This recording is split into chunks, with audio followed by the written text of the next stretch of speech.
Welcome back to another video. Peter here. A very casual chit-chat video. I kind of like doing these talk videos because when I have things on my mind, it just gets them out into the universe. It's kind of therapeutic, I suppose. One thing I've been thinking about recently is the idea of, or the thought of, what makes something art and what makes something not art. Things that kind of try to be passed off as art but are really just crap. And I think there's a line there that's kind of hard to judge sometimes, where something's marketed in such a way that you believe it's artistic or, you know, it's some great thing, and that perception then enhances your idea of what it actually is, when, you know, if you take that idea away from it, what you actually have is crap. Or, you know, something that was made not from a place of art, but probably from a place of, okay, we've created this, it doesn't particularly smell very good, we don't know what to do with it, how fancy does the bottle have to be able to sell it, let's make up some bullshit to get rid of it. I think that happens all the time in the perfume industry, to be honest. I think a lot of what people buy is kind of the leftover or the experiments of these chemists in these big huge companies, that they just don't know what to do with it. And it's like, well, we've made gallons of this stuff, you know, how do we sell it? I think that happens more than we realise, and there's like a balance there of, okay, well, how do you judge that? And that's what I've been thinking about recently, you know, the difference between genuine art in perfume and just companies putting it in a fancy bottle, giving it a story and passing it off as being art, when really it's just a bad experiment gone wrong and they want to get rid of it. I'd like to know your thoughts on that, if you think that happens, or am I just being a conspiracy nut there? The way I've been thinking recently, and for a long time, I mean, ever since I've been reviewing fragrances and dabbling, like attempting to make my own and experimenting with things, I smell a lot of things and I go to myself, like, genuinely, I just think to myself, yeah, it's okay. But like, if I was the creative director or in control of that house or company, and I was the one that was passing these fragrances and were like, yeah, you can sell that, most of them wouldn't get past me. Like, I would just say, no, start again, that's crap, keep going.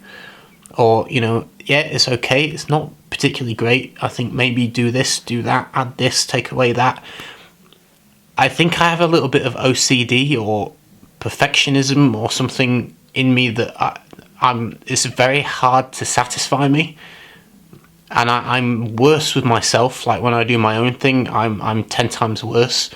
I can appreciate more other people's things, even though I can usually think of things that would make them better.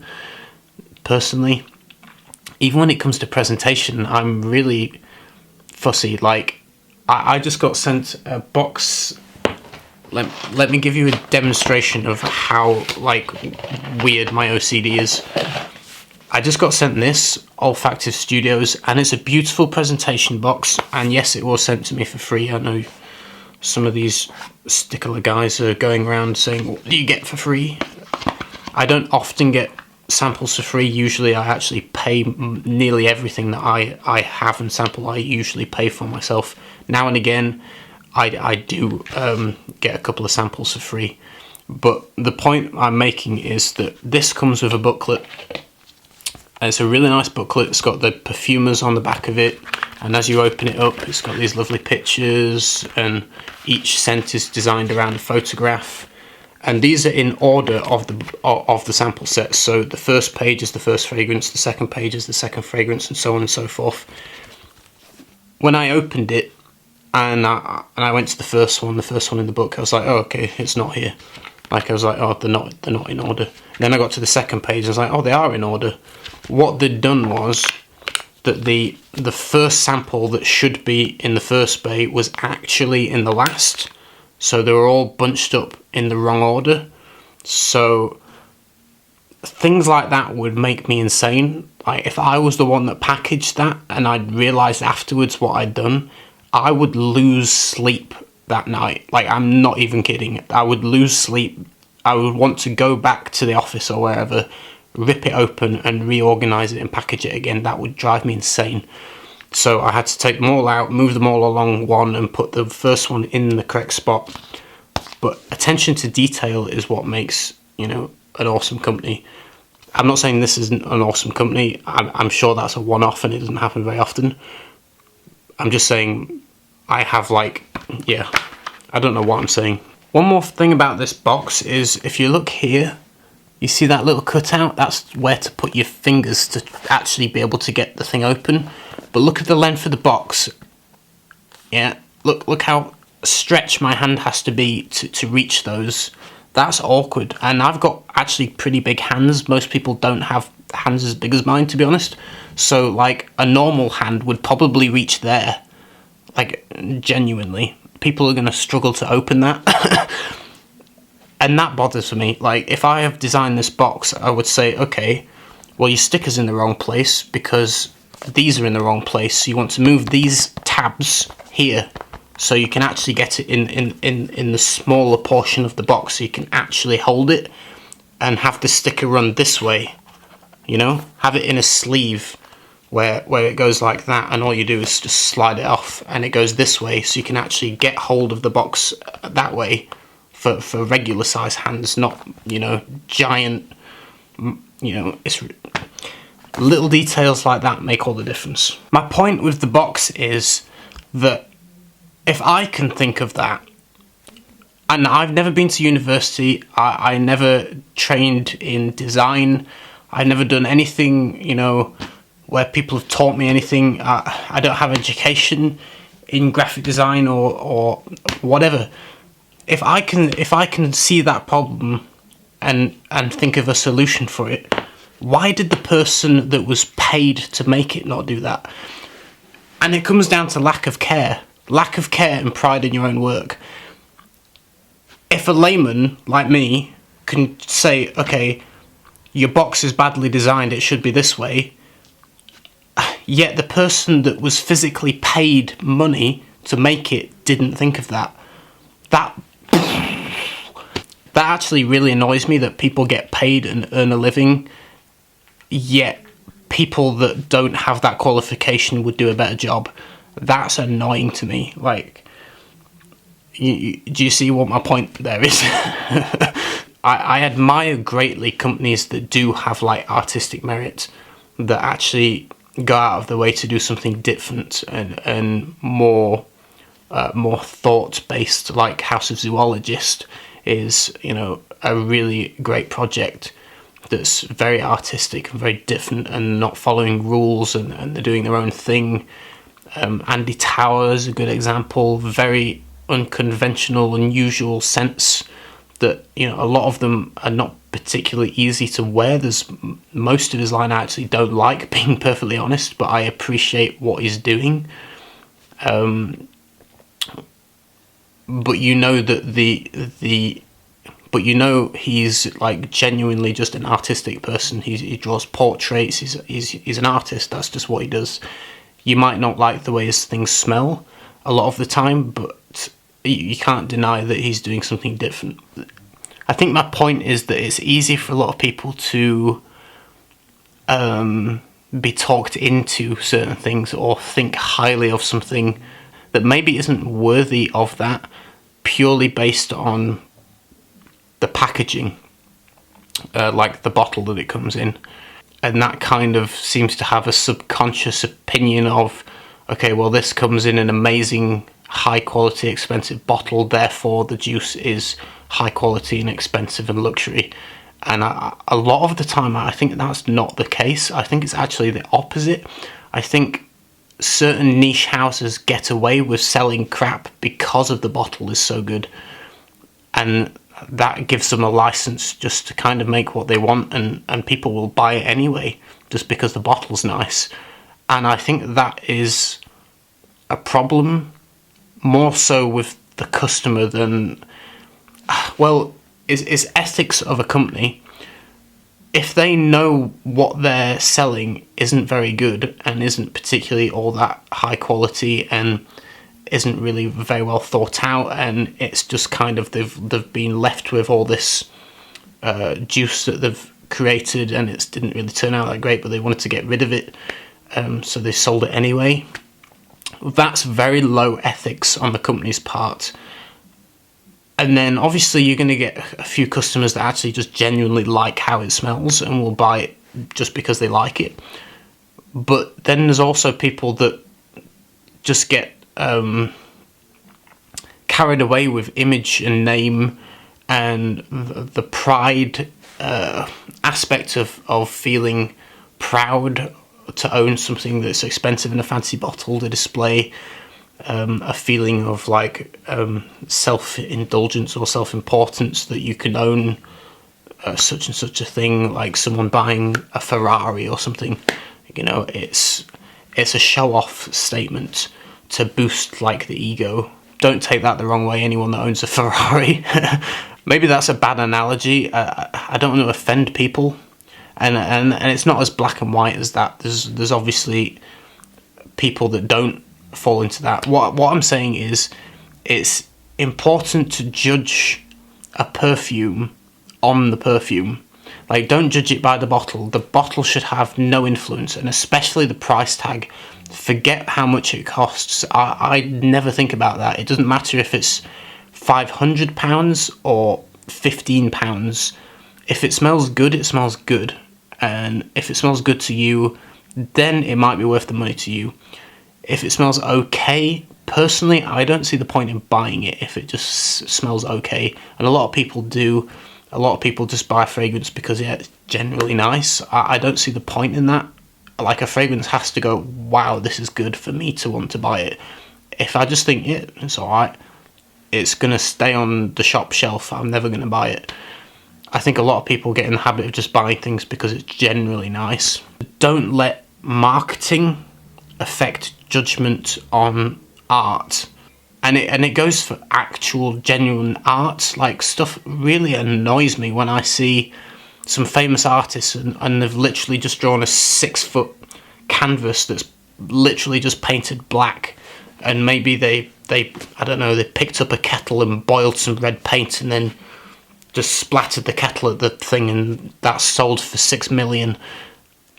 I mean, that's how ridiculous art is sometimes, and people get away with that. But where's to me, that's not art. That's nothing. Anyone can think of, okay, I'm gonna paint a 50-foot navy blue block, and I'm gonna get a crocodile, paint it yellow, and roll the crocodile over the top of it, and then I'm gonna sell that for 50 million.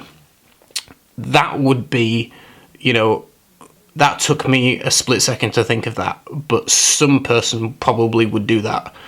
You get my point, though, that I think there's a point where it's just ridiculous. And what are you actually paying for there? You're paying for, well, it's not art. It's just not. Like, that thought process. Let's have another example. Okay, let's give another example of how ridiculous modern art can be. Very quick thought. Okay, let's think of something. A microwave. Okay, we've got a microwave on a table in a gallery, and we've got some stencil graffiti of a crowd of people walking along, spray painted all the way along every side of the microwave, and we're going to glue a $100 bill bang smack in the middle of the door of the microwave, and that represents the need for consumption and fast-paced living of, you know, we want this, we want that. It's consumerism. It's fast. It's people don't have patience. People want things now, instantly. You know, they can't be bothered to cook a meal in the oven. They want it in the microwave in 30 seconds. Like, boom. You know, put that in a gallery. If some famous artist has their name on that, that's worth millions. Yeah, it's just crap. It's no effort or thought. And you know, you can put a fancy idea to it, but at the end of the day, it's a microwave. It's shit. How is that worth millions? You're paying for a name, and it goes for perfume. You know, don't buy into a name or a branded image or a bottle. Judge it on the smell. If the smell is fantastic, then sure, it might be worth the money to you. But if that's altering your perception of what it really is, then there's a problem. And that's what I'm aware of, and that's what I try to do. No matter how fancy the bottle is, if it's crap, I will say it's crap, and I will judge it. So based on the smell alone, nothing to do with the bottle, the price. So that's my thought. What do you think? I'm genuinely interested if you think certain companies get away with selling not really very good stuff and get away with it because of the bottle being fancy, or, you know, I don't know, what's the thought process on that? It's something I've been thinking of for a long time, actually, but I didn't know how to word it without offending people. This might offend some people, and I'm sorry if it does. I don't mean to offend anybody. Think of it as an open discussion on the value of niche fragrances, or the value of fragrances in general. You know, what makes something genuinely, because what makes something genuinely artistic or creative? Because not all the time there's a lot of perfume that I don't think is creative and I don't think is art, and then, you know, there's a distinction there. What determines whether a perfume is considered artistic or not? And that's interesting to think about. And what's that based on? Is it based on the presentation that it comes in and the price tag, or is it just based on the smell, which it should be? Or maybe a combination of both, as long as the smell is excellent. You know, the smell should be good, and fair enough. The presentation should also match the quality of the scent. But when it doesn't, when you're literally paying for the bottle and the name, and the scent itself is not good, that's the difference. That's what I'm trying to talk about. I don't know why you would have a brand and not put 100% into it. I don't get that. Like, how does that happen? Like, the great thing about Andy Tower is his bottles are beautiful. They're well thought out. They're well designed. When you order from him, he'll handwrite a little note personally. Sometimes, you know, he's even put my name on samples that I bought from his website and said, "To Peter, enjoy, Andy Tower." Like, that's amazing. That's attention to detail. You know, everything's thought about, and that's what a lot of companies don't have, and that, I think, is what frustrates me. I think companies should be more like that, and I don't think they put the thought into it. I really don't. I think a lot of them are very slack, and I'm actually surprised some of them manage to stay in business. Like, genuinely, some customer services are horrendous. I remember when I bought my Bodicea the Victorious, I wanted to know how old it was, because there was just no way of knowing. I emailed them. I was like, how do I find this out? I want to know what year it was made.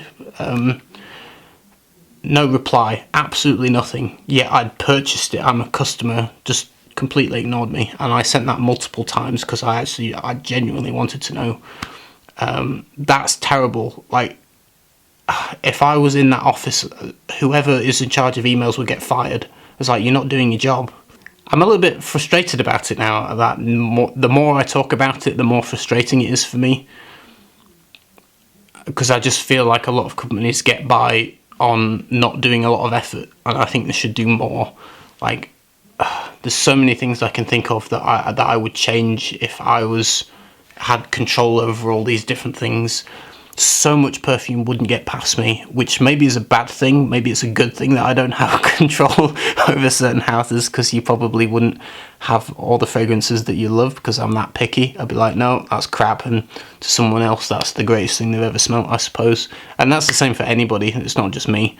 You know, anyone could take control of a house and go, okay, this is crap, and do it on their own personal opinion and taste. And at the end of the day, it could be the complete opposite of what a wider audience might appreciate. You know, the difference between putting effort into something and not putting effort into something, and that I just appreciate people that do put effort in, and I kind of sense who doesn't, and I kind of put off buying those, if you know what I mean. Anyway, what are your thoughts on that? Sorry for rambling, and I will see you again in the next video. Bye guys, take care.